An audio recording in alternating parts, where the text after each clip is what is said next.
Hi there, my name is Jamie. Some of you might already recognise me from this channel previously. I used to play video games, computer games, call them what you will. I stopped that a couple of years ago because of my declining mental health.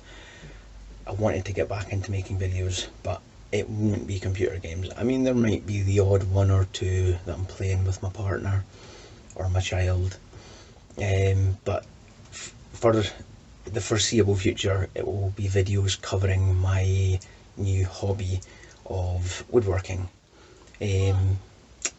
or other things, just DIYs, something to keep me busy because again my mental health is going downhill. This video is going to be covering a purchase I made a couple of weeks back. I'm going to have to flip the camera around to let you see it, but it's a wood lathe. It's a vintage 1930s Myford ML8, and what we're going to be doing is looking at getting it cleaned up because it is manky, and putting it back together because I have somewhat dismantled it to get it out of the vehicle that we brought it up into. I keep looking down because the camera is currently sitting on top of it, but what I'll do is I will pause this, I'll flip the camera around and I'll let you see it. Right, here we have the Myford ML8 in Myford yellow. As you can probably see right now, it is quite manky. Also apologies because I just had to look at the screen to make sure that it was still in focus. I got this down in England. I live up in Scotland, so it was quite a trek. It took us the whole day to get down there.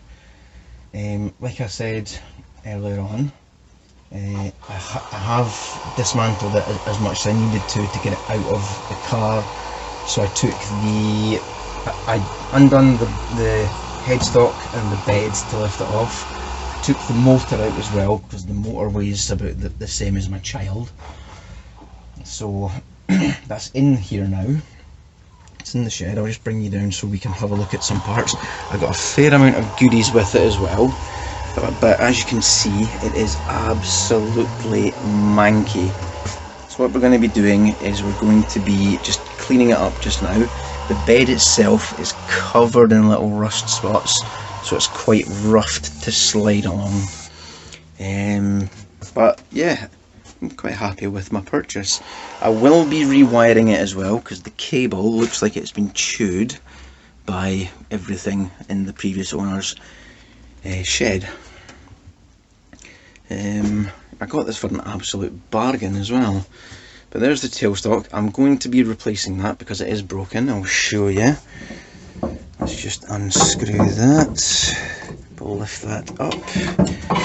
Right, you see that end bit there, how it angles.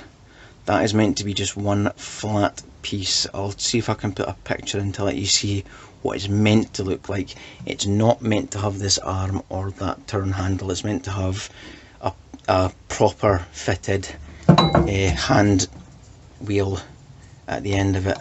So I have ordered a replacement one for that. It is used. This has both an inboard chuck and an outboard chuck, or spindle, sorry. These aren't chucks, that's a faceplate. I can't remember the name of that, but I will find out. I've never done wood turning before in my life, so this is a learning process for me. I'm just going to try and move that cable out the way, sorry. But yeah, it came with a lot of attachments. This is the inboard tool rest, tailstock. This part here is the outboard tool rest, well, or part of the outboard tool rest. Here is the rest of it. So the base over there would fit down here. It would attach onto that. This would sit on it, and you can use your tools out here. I've got another face plate for the inboard spindle, and this is a grinding wheel. Now this is the grinding wheel that came from the previous owner. He said he only used this lathe to sharpen his chisels. Now this is the size of the grinding wheel that I got. I'll show you, just give me 2 seconds, I'm just going to grab something. This is the size of a grind wheel that is brand new. Let's just put these side by side. look at the size difference of that. If you can see, there is a lot more meat on this one than there is on this one. So that one won't be getting used. I might try and see if I can replace that for a different grit though, but that's the one that I'm going to be using. I did buy another couple of attachments because this lathe, I think this was built as a do-it-all workshop type lathe. You can buy other attachments for it. You can get a table saw, which I've got. I'll show you that in a different video because it's strewn in different boxes just now. There's a mortiser attachment which is down under here just now. I've never used a mortiser, so I'm not entirely sure what it does. You can also get a bandsaw that sits on the outboard side. You can get a sanding table. One of the previous owners has already made a sanding disc for the outboard spindle, but I would like to try and get my hands on all of the attachments. However, seeing as they are really old, I doubt I will manage to find them all, but I will try my best.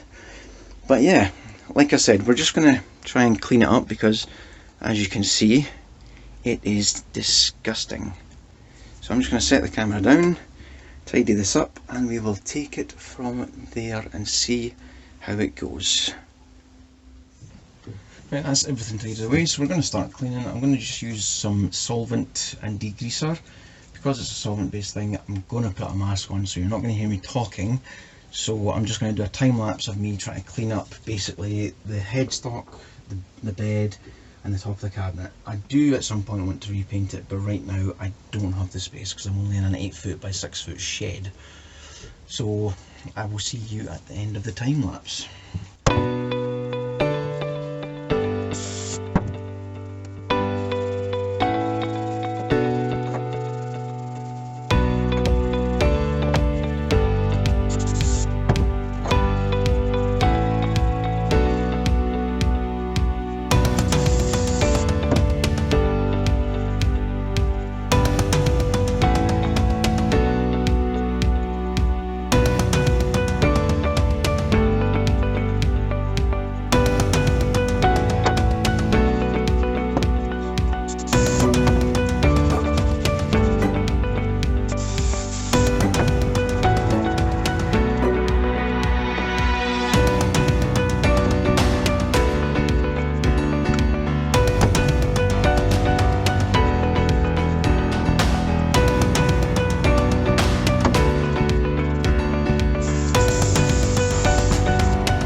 Right, so hello again.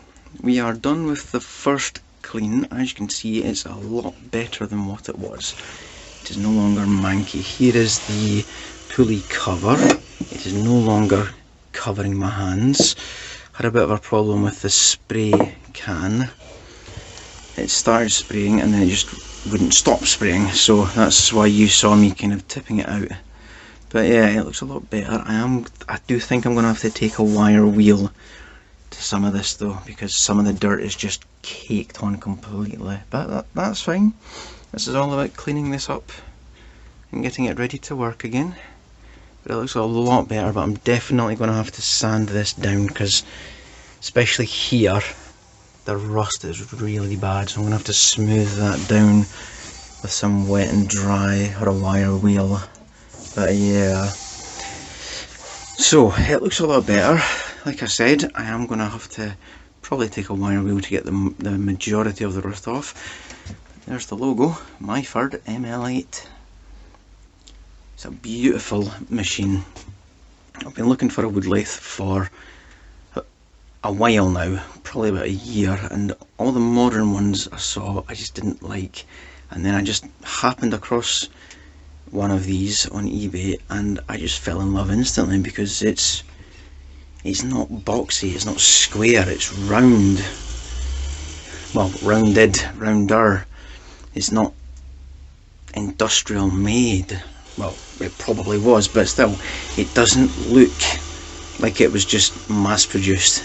It looks like it was made with love and care, and I just much prefer the look of older tools, vintage tools. But yeah, that is the cleaning. I'm gonna have to give this a wash. As you can see, it's manky, but don't worry, I'm not gonna get in trouble, because that is my cloth from the car. But I'm gonna have to go now, so I'll say goodbye. I have to go pick the child up from school, but I will see you all in the next video. Thank you very much, and bye bye.